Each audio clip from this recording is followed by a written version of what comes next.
my goodness, everyone. It is, what are you doing? Welcome to the Because Cannabis podcast. My name is B.C. Wayman. That is Dustin Kava. Every single Wednesday, brand new episodes on YouTube. Every Thursday on Spotify with audio and anywhere that you listen to audio podcasts. What are you doing right now, Dustin? I'm protesting the host. Replace the host today. Protesting the host of the show today. Gosh, the mustache is getting scarier and scarier. We need to replace our host today. You need to protest. You have to do a really good catchphrase. Catchphrases are the key to protesting, right? A hell no, we won't go. Like that really forget makes the burnt toast. Replace the host. Oh, now we're doing burnt toast. Doesn't make any sense whatsoever. I'm not much of a protester, Dustin. I got to be honest. Hey, everyone. Thanks for joining the show. Great guest today. Morgan Fox, the political director of NORML, the National Organization for the Reform of Marijuana Laws. I think I got that right. What we're doing today? I don't know. Yeah, that's what we're talking today. I know you're all fired up. I'm not much of a protester. We know on the show every single Wednesday, 4:20 p.m. on YouTube, every Thursday on Spotify, and anywhere that you listen to audio podcasts. We talk the business of cannabis. We talk the education of cannabis. We talk the legalization of cannabis, which has clearly been a hot topic, a hot subject in the last few weeks, especially for Dustin and I living in the 24th state to legalize adult use cannabis, OHIO, putting the high. How many people right now, as Ohio is gearing towards adult use, Dustin, are creating an high, HIGHO shirt? What's the over under on the Ohio marketing come September 1st or whenever DeWine and Huffman and all those people up there making those bigwig decisions decide to finally sign the administrative code and get us rolling? I mean, that's what I sign on all my government forms and stuff now. When they ask for a state, I'm like, oh, hi, oh. But I don't know what the fucking percentage is. I honestly, man, everybody, it's that as much as that branding seems new today, being in the smoke shop industry, that was the game, was right. It was that was the de facto Ohio marketing for smoke shop industry. It's not original. We've been there. The Ohio has been there for a long time. I see you feeling politically activated, motivated this morning, Dustin, to help break the bonds, to try to get your opinion crossed. I'm not a motivationally political person. I'm not an activist. Our guest today is like the definition of making waves in the marijuana industry, Morgan Fox. Have you ever, Dustin, you strike me. I know a lot about you, but every show I feel like I learn. I think it's the beard. It's the beard. It's the homeless vibe chic you got going on. You strike me as someone who cares and is enough to get out there. I've collected signatures. I will put my foot. I stood out there and asked people to sign a decriminalization thing. Brian Adams dragged me one time to go get signatures. Are you an activist? Are you out there protesting? Have you ever been in a protest, Dustin Kava? My protesting back, man, I've never specifically gone out to protest anything. Actually, I have to take that back. I did start a riot. That's kind of like a protest, right? Yeah, it's a vagrant, loud, vigilante-like protest. Hell yeah, riot's a a riot is the definition of a protest that's protesting the protest. I think you're right. And I mean, I have started a riot before in New York, but it's actually, what the hell is with me in protesting in New York? In New York, I also almost tripped into a protest at one point. I remember it had to be, I don't even know what this was, 16 years ago or something ridiculous, but I was visiting New York City. I was in the middle of Manhattan in like the Wall Street area. And, I was just visiting a friend. They were gone for the day working or whatever. And I was just walking around and I literally tripped on a group of people and looked, and it was the Occupy Wall Street people on day like 2. Okay. At this point, there was only like 40 people. And you could still hear what they were saying, but then I went back 3 days later and there was like fucking 3,000 people, and every corner of the protest had huge monitoring stations from the cops with 50 cameras everywhere. And I remember sitting there, and I don't think they were allowed to like be on a bullhorn or anything like that.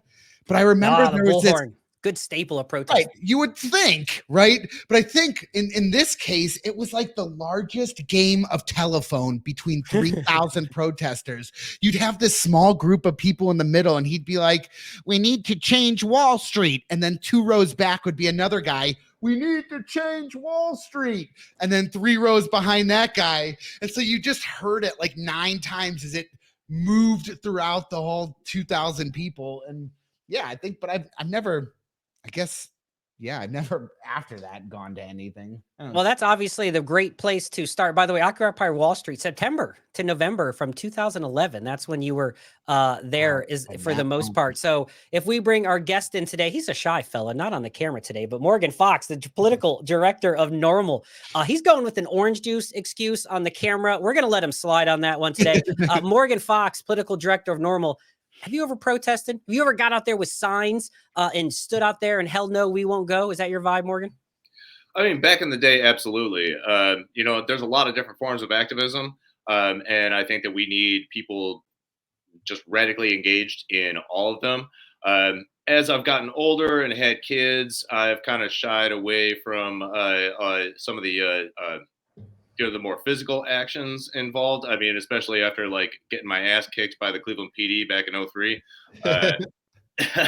Protesting's for the young. Underrated thought right there, Morgan Fox. We love to fight back, and I like it when I see some of these OGs out there getting handcuffed, like some 80-year-old. Who's that old, like that old actress that just got worked out there for Peter or something? But protesting, it's for the young man. It really is. I appreciate you young folks out there, but Morgan is right. When you have responsibilities and kids and your bones hurt, you just can't protest as hard. I mean, it's for everybody. And like, if you want to make an active change in society on any issue, you just have to figure out like what your method is going to be, and there's room for every single type of activism. I'm glad that there's people out there on the front lines banging it out. I'm glad that there's people in the background like doing the work necessary to convince lawmakers to change their minds, to educate people in power. The people sitting in the back offices that are just doing the support work for everybody else. All this stuff is important if we want to make real change in society for anything, but in particular, cannabis. I mean, what kind of you made a good point about whatever kind of activism or protest you can take. And I guess in today's world, it does take a lot of different forms. You do have the man on the street with the sign, the end is near, or you have the, well, we're in the era of the social show. Yeah, like the social protests. Like we have this era, and we'll get to talking more about Morgan Fox, his time with the Marijuana Policy Project, obviously the National Cannabis Industry Association, and then NORML, where you're sitting now making change for over 15 years, Morgan Fox, working the line. There is a big push with the younger folks, as they say, to protest digitally, which I don't feel is as effective in my brain.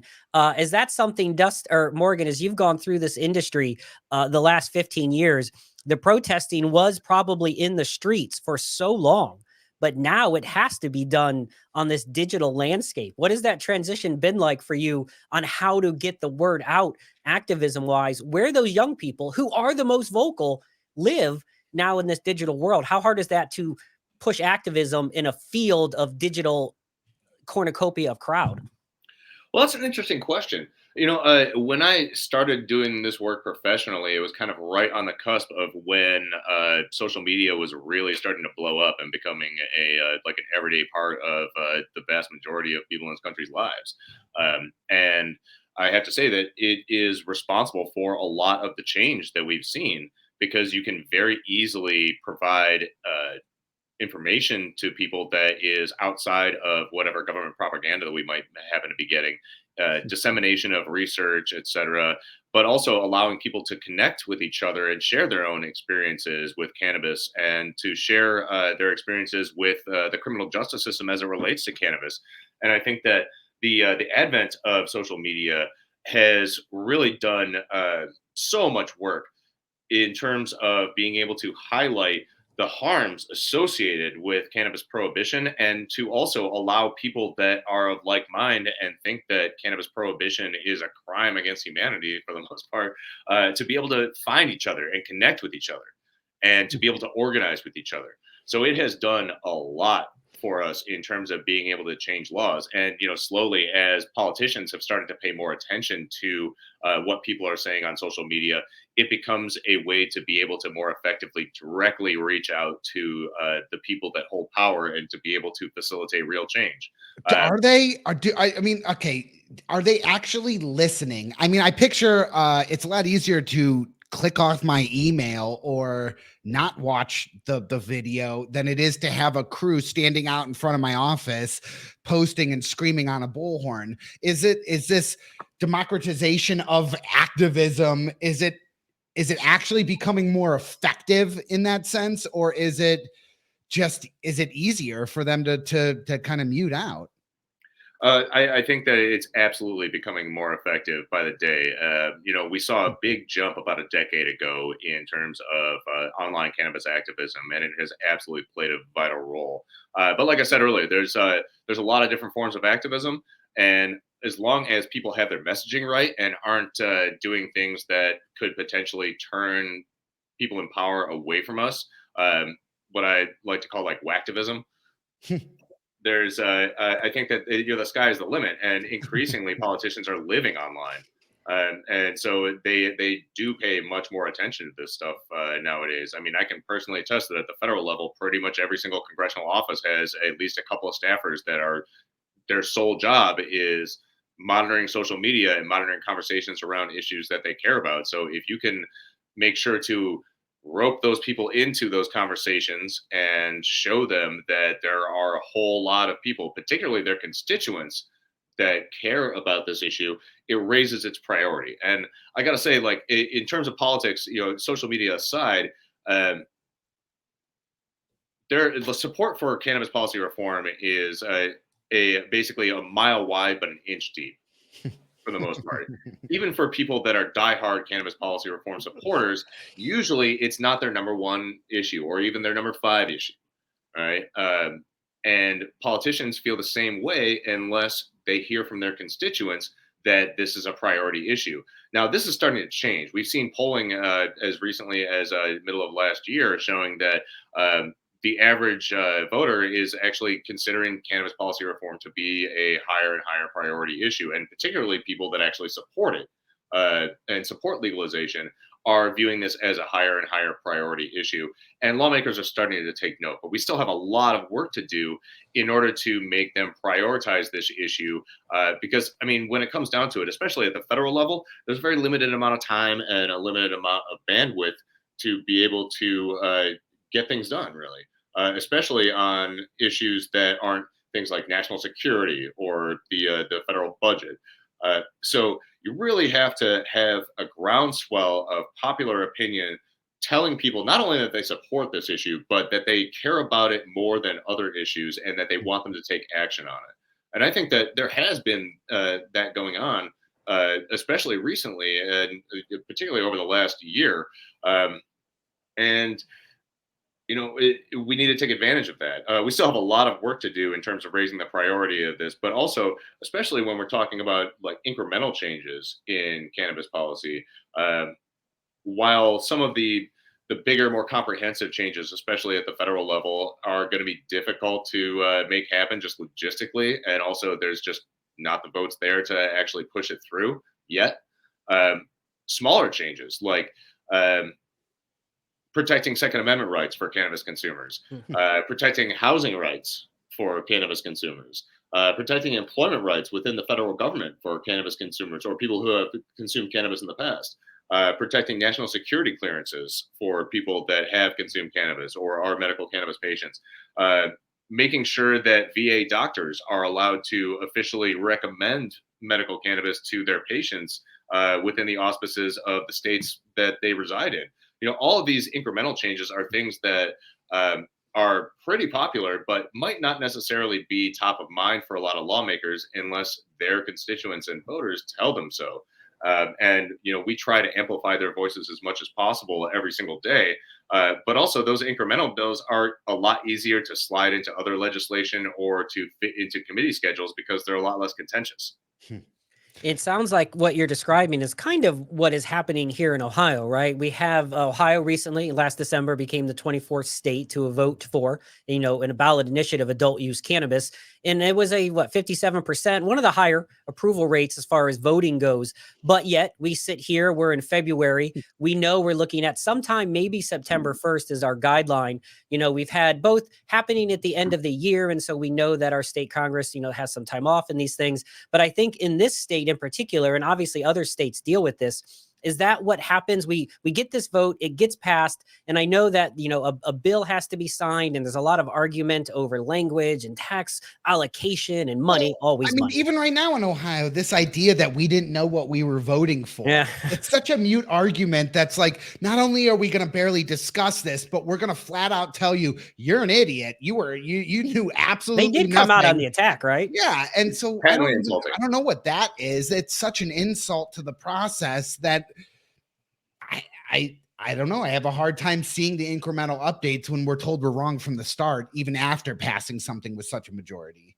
Yeah. Well, I mean, in terms of incrementalism, I was more referring to federal law, but in Ohio, I think that what you said is exactly true. So the legislature, after the debacle in 2015, I think kind of assumed that this initiative was going to go down in flames, but they also tried to do everything they could to make sure it went down in flames, like putting it on a special election in an off-year ballot.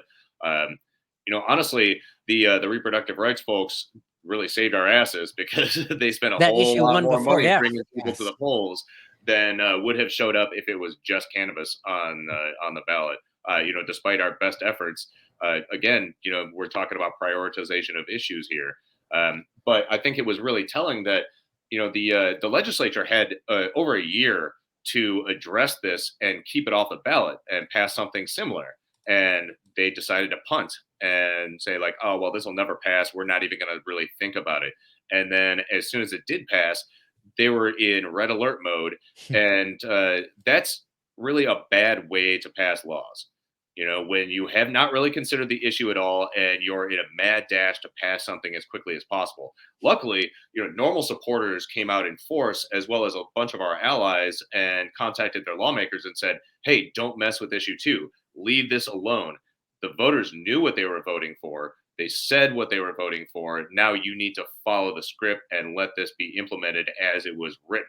And it appears as if now the Ohio legislature really doesn't have that much more time to be able to consider the issue before the implementation deadlines. And so the Department of Cannabis Control is now taking the lead. And if I'm going to be completely honest, regulators have their issues, but when it comes to setting up a regulated cannabis system, I would much rather have them do it than have politicians do it. Because politicians don't necessarily have the best interests of consumers or businesses in mind. And a lot of the things they were proposing during those initial few weeks after passage of issue 2 were just a slap in the face to voters, just a complete rewriting of what they actually approved. Yeah. And so I'm very glad that the steam ran out of that, largely because of average Ohioans just reaching out to their lawmakers and making their voices heard. I mean, just through NORML alone, we had more than 8,000 people contact their lawmakers in those first week and a half. Wow. And speaking of ways that they can do that, just heading over to norml.com/act, you can just click exactly the state, exactly norml.org, Dustin Kava. Well, it actually forwards all right. Both of them forward. Well, that's good. Thanks to my IT team. Yes, no, that is exactly what happened. So, but it's that process of now technology does make it a little bit easier to initiate these conversations in a different way, having pre-scripted, responses to some of the things that are happening. I mean, it helps take away some of the ambiguity of how the heck do I actually make a change and do something that's effective. You're absolutely right. And we want to make it as easy as possible for anybody to just reach out and do their part. Were you surprised, Morgan? And maybe do you expect now, since Ohio legalized, since they did a ballot initiative, and not every state has that ability to do so, but we've already seen a couple states, including Pennsylvania and some other states that are south of Ohio, which is really few of them are medical, but it's really the last bastion of unlegalized cannabis, this kind of Bible Belt area that we have. Were you surprised to see some of these states start to talk about legislative measures? And do you expect, given Ohio, given it's a bit of a red state, it's a bit of a conservative leaning state traditionally, not a bit, it is, do you expect some of these other states below us, because Ohioans, or at least Ohio cannabis companies, are really counting on those folks from the South and from Pennsylvania and Indiana to get that nice, sweet out-of-state licensed business, which Michigan is going to lose some clearly. Do you expect more states below us in that to start to look at legalizing it legislatively so they can control the policies and the money and the regulations, et cetera? Well, first, I would be remiss if I did not note for your viewers that transporting cannabis across state lines is a federal crime. Always illegal. We say that every time. But if you do get busted and you mention our show, we'll send you a t-shirt. No legal advice given here. Know that. We take no responsibility for your poor choices. So, yeah, I mean, this is something that we have seen basically since the first states in 2012 passed adult use laws. Even despite the fact that off-year elections are bad years to run cannabis policy, just because of the demographics that come out for off-year elections or midterms, as opposed to like presidential elections. We saw immediately after that in 2014, 2 more states go legal. And then after that, like pretty much every year, we saw ballot initiatives and legislative efforts going on, and it's only increasing, including in places where you would not expect it. Now, all the states surrounding Ohio that have not yet legalized cannabis have been considering legislation for quite some time, because we've got a lot of champions in those state legislatures that are actively working towards this. But now, like perfect example in Pennsylvania, we've got the governor coming out and saying, like, we need to put this in the budget. Like, this is something that needs to happen. Even in New Hampshire, where Governor Sununu has been pretty against cannabis for the most part, and would really only consider it if it was under a like a state-run store auspice, like ABC liquor stores. Which, I mean, I heard Virginia was wanting to do something similar, but then changed their minds. We've never really seen that play out in any state, and I am interested to see someone attempt to do that and see how it goes. We're actually concerned about that model because it actually puts state employees and the state itself in a position of breaking federal law, as opposed to allowing private operators to break federal law and turning a blind eye, and like allowing the DOJ to turn a blind eye. But I do worry that any sort of a state-run cannabis system is going to result in some serious litigation at the federal level. Also, I'm not sure how responsive to consumers state-run stores are going to be. When you're looking at like state-run liquor stores, they're all contracting and buying products from private companies. That wouldn't necessarily be the case in a like a siloed intrastate state-run system. And so I do worry that a state-run system, no matter how it's set up before we have federal descheduling, would potentially be a system in which both the product variety and the other interests that consumers generally have are going to be either curtailed or at least not prioritized by the state. Those are all really good points, and actually opposite of what I've always assumed about that model. Everything you said makes absolute sense. I always laugh because I really don't think that there's a high quality of a high percentage of quality dispensaries that are dispensing knowledge to begin with. It's a get in, get the hell out. People are buying for really, really specific things, and they're getting their information, it seems, in different places. And I always like the idea of easier barrier to entry dispensaries that allow the purchasing of product to be done a different way. And so I like the idea that a state could fill out an entire dispensary with product in a social equity type of way.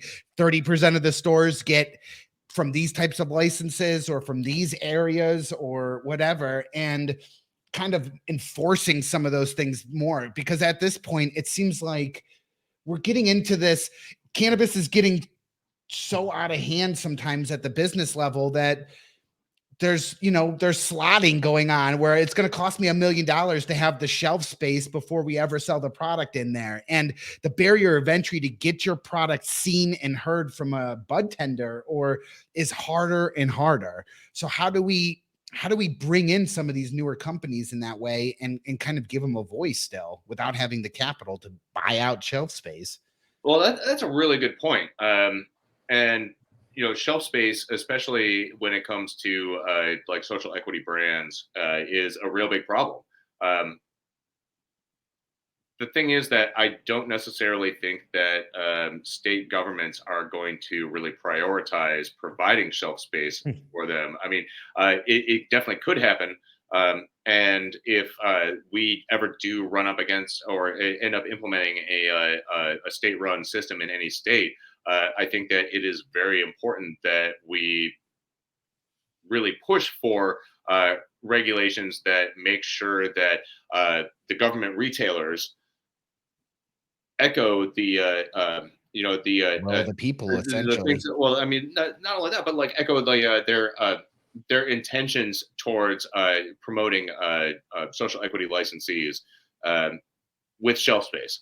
Whether or not they would actually do that, I think is an open question because we've never seen it. But I mean, at the bottom line, in terms of from a consumer perspective, state-run liquor stores have access to producers from around the world. State-run cannabis stores that exist under current federal prohibition are going to have access to whatever growers are licensed in the state, which, in some cases might be very, very few. But I 100% agree with you that we need to lower the barriers to entry as much as possible, especially if we want to both provide a way to bring legacy operators into the regulated market, but also bring consumers into the regulated market. Because for the vast majority of consumers, I mean, obviously there's connoisseurs, but the vast majority of consumers, price is the bottom line. And if they have to pay more at the dispensary, regardless of quality or ease of access or the knowledge that they have a safe, reliable product that's been lab tested, if that is taking a bigger hit on their wallet, they're going to keep going to their old hookup. It's a really interesting conversation, and it probably could be solved. And you mentioned this term earlier, and you are probably the most in touch and smartest person we've had on to answer this debate. Dustin and I often talk throughout the show, which would be better for the country as far as cannabis legalization goes, descheduling versus federal legalization. And you have worked both routes, and you mentioned descheduling earlier. I'm curious, if if you had to pick a side, which one do you like better and why? Well, I think the question is framed a little bit inaccurately, All right. unfortunately. So federal descheduling is the only way to allow federal legalization. So you cannot have legalization without descheduling. I think the real question is descheduling versus rescheduling, which is like the question de rigueur right now, with the DEA considering a potential change in the cannabis schedule. And there's no solid ideas about like whether or not they're going to move to Schedule 2 or Schedule 3 or not take action on this at all. There's clearly a lot of political pressure on the DEA right now for them to do so, but anybody you hear talking on online about like expecting a decision any day now from the DEA on this, do not listen to them because it's entirely speculation. And actually, like you can go to NORML's website and look at the history of scheduling review petitions that have gone back to 1972, I think. And they are not shy about taking many, many, many years to eventually give us like a big turd on a plate. And here's where, let me back up that question because it's a good point, descheduling versus rescheduling. But I think my point was more, if you are a state, if you are Colorado, if you are California, who is selling tens of billions of dollars of cannabis a year, and you have all these issues, and it becomes an area where it's federally legalized, would that require a bunch of new federal rules and regulations that would contradict some of the states? I feel like if I was a state government, an early adopter, if I'm one of those Western states in Oregon and Washington, et cetera, and you come in and write federal laws that tell me how to do what I've been doing for over a decade, I think I'd be annoyed at that. And I would say, I want my own state policy. Would that contradict? Is there an argument there or an issue there at all with states getting mad that federal rules supersede what they already have in place on a state level? Well, that depends on really how it rolls out. And it could develop in a number of ways. But I mean, the bottom line is that until cannabis is descheduled and completely removed from the schedule of controlled substances, we're not going to be able to develop a real regulatory structure at the federal level that either respects state law or provides guidance to states. And I think I talk to a lot of state regulators, and one of their big beefs is that they don't have any federal guidance when it comes to things like pesticide use or like any number of other issues. And they want federal guidance. Testing. Everyone talks testing. Yeah, I mean, but they want to be in line with some sort of uniform federal policy. Not only that, but without federal descheduling, we can't have any form of interstate commerce, whether that be extremely limited and phase into full interstate commerce in order to protect small businesses and social equity applicants, or whether it's immediate. It also completely precludes the opportunities for international trade. And, the United States is quickly being surpassed by other countries in terms of cannabis export and development of the crop as, and the agricultural commodity that it is. Now, when we're talking about like keeping state laws sacrosanct, there is a lot of leeway because of the nature of our federalist system for states to be able to continue running their own show, regardless of what federal regulation looks like eventually. But at the end of the day, descheduling cannabis is the only way to get state programs and laws in line with federal law. And at that point, the federal government can start talking about a regulatory structure that is going to influence the states. Whether or not it's super harsh and takes a very, very hands-on approach to it, or whether it defers to the states is an open question. We'd obviously prefer to let the states have a lot more leeway than I think some people in the federal government would like. But, we're seeing a lot of changes in that respect in a bunch of issues. So, I think that overall, descheduling cannabis and providing an outlet for the federal government to provide guidelines and guardrails for state programs while still largely respecting what the states do is the most appropriate way for us to go. And obviously, we still want to provide states with a significant amount of freedom. This is actually an argument that comes up quite a bit with prohibitionists, too, who say that, like, oh, we can't deschedule cannabis because then it would automatically make cannabis legal everywhere. No, absolutely not. It's the whole, like, you don't want your favorite band to get too popular. Well, I mean, Congress could remove cannabis from the Schedule of Controlled Substances today, and it would still be illegal in Nebraska. It would still be illegal in Kansas. It would still be illegal in Idaho. Nothing about a change in federal law dictates that the states have to do anything. Correct. Is cannabis legislation and conversation cool anymore? I mean, like, is it? I mean, do you have all your meetings at 4:20? That's what Dustin wants to know. Do you have like every meeting? Like, hey, Morgan Fox is organized. We know what time it is. I guess my point is it sure seems like the psychedelic industry and all the cannabis veterans switching over to psychedelic conversations are having a hell of a lot easier time making their cases for the benefits of psychedelics or the way it can be marketed or the laws being passed. Everything seems so positive psychedelic. Why is cannabis still in this? Why is it so hard with this particular plant still to this day?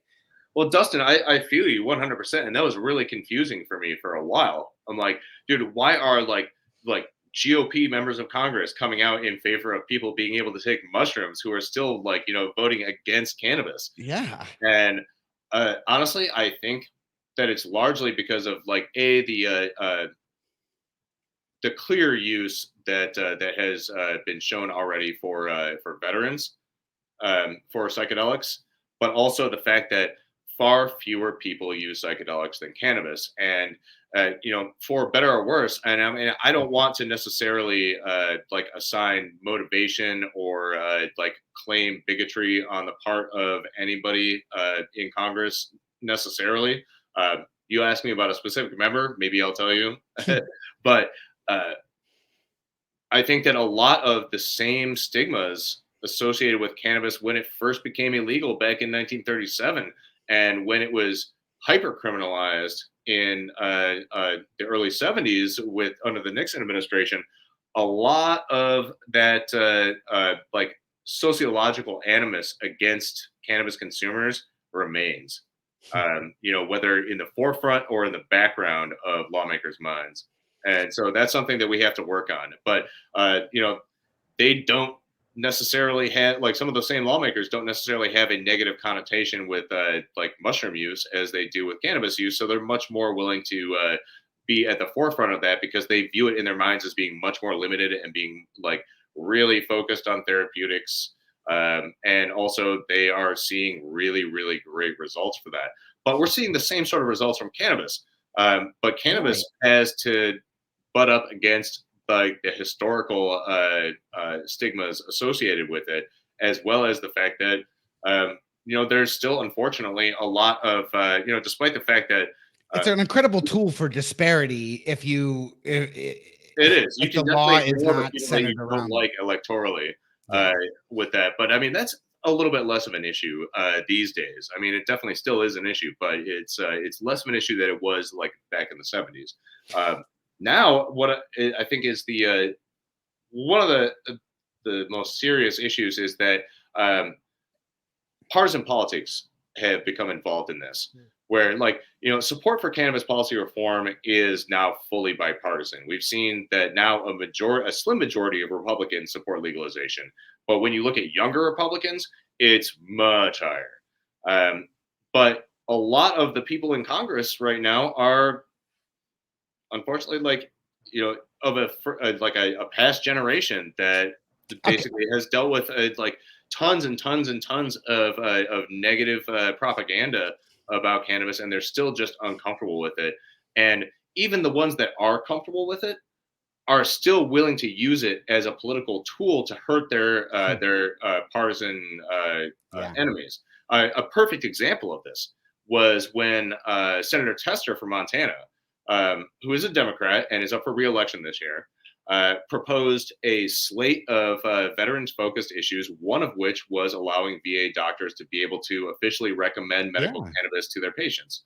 And it was called for a cloture vote in the Senate, and people that actually voted for the VA recommendation bill in committee in the Veterans Committee with Senator Tester voted against bringing it to a vote because they did not want to give Tester a win leading up to an election year. And so again, this is an issue of how much lawmakers view this as a priority issue based on their constituents. And if their constituents are willing to punish them for acting wrong on this issue. And that, I think, is something that we need to really highlight as much as possible. That, like, look, this might not be our number one priority issue, but if you act wrong on this issue, we're gonna get you. That makes me think, like, you're in DC, you're constantly shaking hands with all these senators, and policymakers and such. Is there any like I don't know, some 420 friendly phrase that you kind of throw out there just to kind of see if they're really down for it secretly? That if they're going like back to, handshake? is there a secret handshake? Like, I know. Hey, we're going to get dinner at 420. Like, is there anything that behind the plant shed? Yeah. I mean, I wish I was that clever and cool. But no, mostly what I hit them up with is like, hey, do you want to talk about an issue that is really, really popular with your constituents and that also can show the American public that you can make law despite partisan like conflicts, that you can actually do your job? That is a great point too. It's like the lowest hanging fruit to show that you're working together. Here's what I have never understood, I guess, in some ways. And I understand that there's a partisan issue and now it's strictly a line. But those states that you mentioned, you talked about Nebraska and Kansas. And I've always thought this with like the Oklahomas and these other states, it's a crop. And you talked about how some other countries, and we know like Germany's on the verge of legalization and such, like some other countries are treating this as an agricultural value. And I feel like middle America and then could have some areas to really have what you would consider your traditional blue collar farmer workers grow a crop and grow it well. It feels like an easy sell to the farmers of America, but it strictly is not because of its demonization from reefer madness. I mean, I just don't understand why farmers aren't actively out there trying to get this as a crop that they can grow. Well, I mean, you saw what happened when the 2018 Farm Bill passed. Everybody jumped into growing hemp like just head first. But then they realized that the market for those products was not there yet. Um, and this is kind of related to what we're seeing on an international basis as well. Uh, there are probably like half a dozen countries, if not more, in Africa right now that are not legalizing personal use, but are legalizing production and export, just waiting to be able to hit that European and U.S. market. And so, like that sort of stuff, like doesn't have any conception of justice for the cannabis consumer, which is where like my primary concern is. And it also means that when, like, if the U.S. waits too long to legalize cannabis or to deschedule cannabis at the federal level and start like really promoting responsible and justice-oriented interstate commerce, and like interstate intercontinental trade, we're going to be left behind. And before you know it, like when the U.S. Finally legalizes cannabis at the federal level, people are just going to be buying all their weed from Tanzania. Is there? I mean, off Amazon. We're just gonna buy Amazon. I don't know. There's something. As much as I don't like career politicians, I also am not necessarily sure I trust career activists either at the same level. Like, is there a point in NORML's, I don't know, organizational structure where they finally can say, we're done here. We've done everything. We've done the last 70 years. We've accomplished everything that we wanted to accomplish. We are going to focus our energy on something else. Or do you feel like there's always going to be a fight within this space with some voice that is not being heard that you guys can actually amplify or really make a difference in? Any consumer product has a lobby and an advocacy for it. And regardless of its legal status, there are still going to be needs for people looking out for cannabis consumers. And NORML is the only national group and really the only international group of any size that actually does that. And this has created sort of an interesting issue for us. So, we see across the board that, our engagement with our members tends to drop off once cannabis becomes legal for adults in their state. Despite the fact that there are still a lot of things that we need to work on in legal states. And I think that, we're going to be sending out a lot of information about this in the very near future. But, in the current legislative session right now, there are probably a dozen states where cannabis is legal that are actively considering legislation that specifically relate to and impact cannabis consumers. Whether that be through employment protection, like child custody, driving ability, the list goes on and on. The work does not stop with legalization because cannabis consumers continue to be discriminated against in the civil capacity in quite a number of ways, and also in a criminal capacity as well, both at the local, state, and federal level.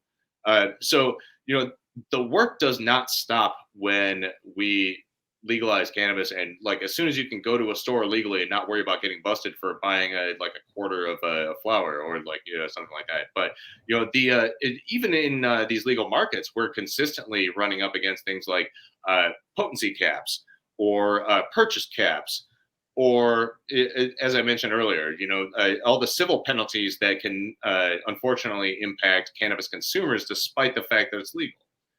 So this work is ongoing, and I don't think it's ever going to stop. There's always going to be a need for somebody to look out for cannabis consumers, just like there's always a need to look out for the consumers and users of any agricultural product. And I have to applaud you for being on the treadmill of this fight for as long as you have. I mean, it can just get incredibly exhausting. A cannabis minute moves so fast, but when you're working on policy change, it's like super slow motion. Even though you're running at the same speed, it just feels like you're more treading in the same place for longer. And so I have to absolutely applaud you for sticking with it as long as you have and truly being a voice of reason in a lot of ways for as many years as you have. And maybe not getting so, angry about it. We find sometimes a lot of people that we talk with who have been in this industry for a long time, a lot of them on the business side, they're getting mad. They're annoyed. They're leaving cannabis. They're writing lengthy LinkedIn posts about how terrible the industry is for them, even though they're making money off of it. My eyes are rolling if you can't see this on video. They're doing those things, but we appreciate, Morgan, you still feel like you're pushing an honest, informative, but positive direction. It can't be all negative. We feel like, and Dustin and I talk this often, you got to put some fun back in this industry a little bit. It's a serious business, but everyone is so mad and so angry sometimes, especially those who have been doing it for a while, that you got to remember, like, stop and literally smell and smoke the flower, so to speak. For real. And honestly, I think that especially a lot of people that may have like invested a lot of money on the misinformed hope that they were going to get some sort of like massive green rush payday are real salty about that. But generally, those folks aren't necessarily engaged in direct activism. And after all these years, it's clearly frustrating. But we're in a much better position than we were 15 years ago when I started. Just in terms of the laws that have passed. I mean, when I started doing this work, there were only 9 medical cannabis states and no adult use and states. the willingness to have the conversation or take 10 minutes out to hear what you have to say. 15 years ago, I bet you it took you a hell of a lot longer to get that initial meeting. And now they're like, yeah, I'll do lunch with you. You just got to take me to my favorite pizza shop over there and we'll chat for a bit. I feel like the door is open. There's an anecdote that I always love to share.